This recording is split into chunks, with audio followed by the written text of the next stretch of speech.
J'ai cramé des milliers d'euros en formation crypto pour vous éviter cette galère. Ici, pas de promesses bidons, pas de tunnel de vente, tout est 100% offert. Après avoir posé les bases, on va maintenant s'attaquer à un point essentiel de la crypto qui est le lexique. Gardez votre carte bleue bien au chaud, ici personne ne vous demandera rien.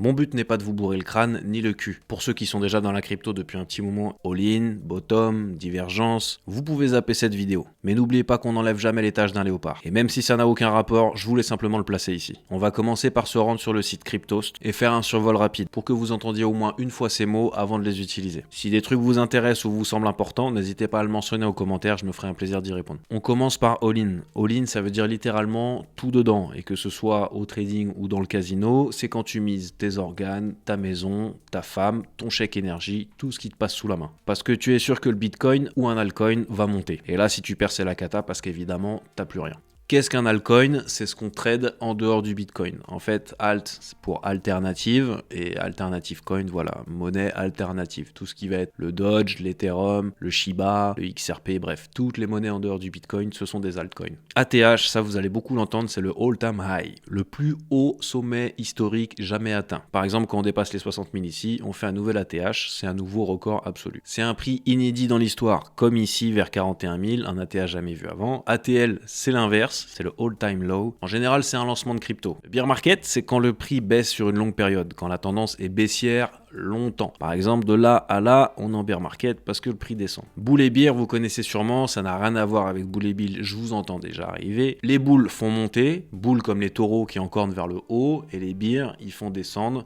parce que les ours, ils creusent vers le bas. Un petit moyen mémotechnique pour vous. Bitcoin, c'est quoi? C'est le grand-père de la blockchain. La blockchain, c'est un millefeuille numérique. On pourrait en parler pendant des heures, mais je vais pas m'éterniser là-dessus.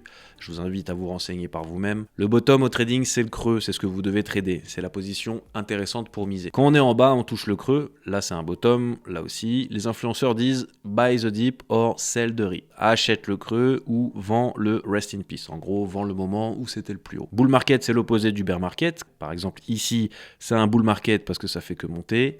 Chart, ça veut dire graphique en français. Quand on fait des graphes sur TradingView, on verra plus tard dans d'autres épisodes. Le day trading, c'est ce que je fais. Personnellement, pour moi, le day trading, il commence à 4 heures. Certains disent 30 minutes, mais moi, je trouve que ça commence à 4 heures. C'est trader sur des time frames à partir de 4 heures. Est-ce que ça vous parle, les time frames? C'est comme les timelines. En gros, c'est la ligne du temps. Et un time frame, c'est votre échelle de vision sur le graphique que vous êtes en train de regarder. Vous pouvez regarder la courbe du Bitcoin sur les dernières 5 minutes, 10 minutes, un quart d'heure, 5 jours, plusieurs mois, plusieurs années, etc., etc.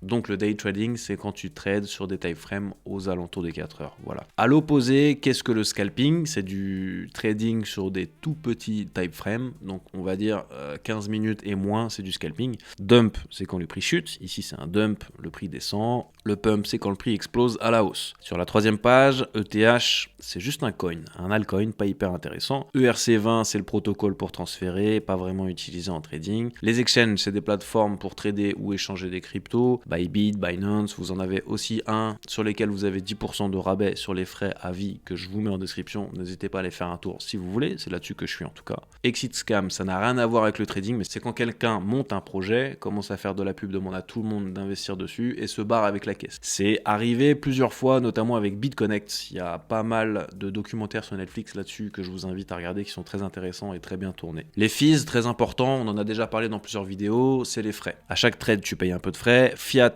alors fiat, c'est l'argent traditionnel, euro, dollar, franc, livre sterling, dollar canadien. Dans le monde crypto, on appelle ça fiat. Vous faites la différence, vous avez la crypto qui est une monnaie virtuelle et vous avez la fiat que vous pouvez toucher. Voilà.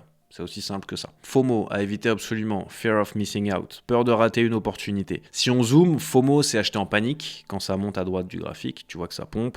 Là, tu achètes par peur de louper le train. Tu te dis, oh non, ça va à 1 million. Tu montes dedans. Mais tu rates le bas. Tu achètes en pleine hausse. C'est du FOMO ascendant, pari à la hausse. Ou FOMO descendant. Tu penses que ça va chuter encore plus. Voilà, très important, éviter le FOMO parce qu'il est naturel chez les débutants. FUD, c'est quand les influenceurs au gros nom disent que Bitcoin c'est nul. Si Elon Musk dit que Bitcoin c'est de la merde ou la Chine qui banne le Bitcoin pour la 30e fois, c'est du FUD. Fear, Uncertainty, Doubt. Désolé pour l'accent, je suis pas anglais, on en a rien à foutre, le but c'est que vous compreniez. En gros, ils manipulent pour faire sortir les gens du marché et pour que le prix se casse la gueule. Littéralement, ça veut dire peur, incertitude et doute. Halving, c'est super important en crypto, c'est souvent là qu'il faut investir car le prix commence à monter. C'est quand la récompense des mineurs Bitcoin est divisée par 2. Moins de nouveaux BTC créés, donc plus rare, donc théoriquement plus cher. L'histoire de l'offre et la demande, ça c'est vieux comme le monde. Hold, pas vraiment du trading, mais lié, ça veut dire conserver. En gros, tenir tes bitcoins quoi qu'il arrive. Que ça monte ou que ça descende, t'as les couilles bien accrochées et tu le gardes, on appelle ça holder. Leverage, ou littéralement le leviérage. Ça veut dire utiliser des leviers pour multiplier tes risques et des gains. Si tu mises 1000 € avec x2, t'as les gains x2, mais t'as aussi les pertes x2.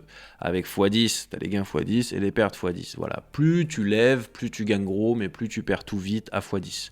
Soyez prudents parce que c'est comme ça que la plupart des traders perdent et sont dégoûtés. Ils sont convaincus de leur trade, ils vont foutre un levier 50, 75 et le lendemain ils se réveillent, ils n'ont plus rien. Alors évidemment, ne croyez pas que si vous faites un trade avec le mauvais levier, ça va les pomper directement sur votre compte tout votre argent.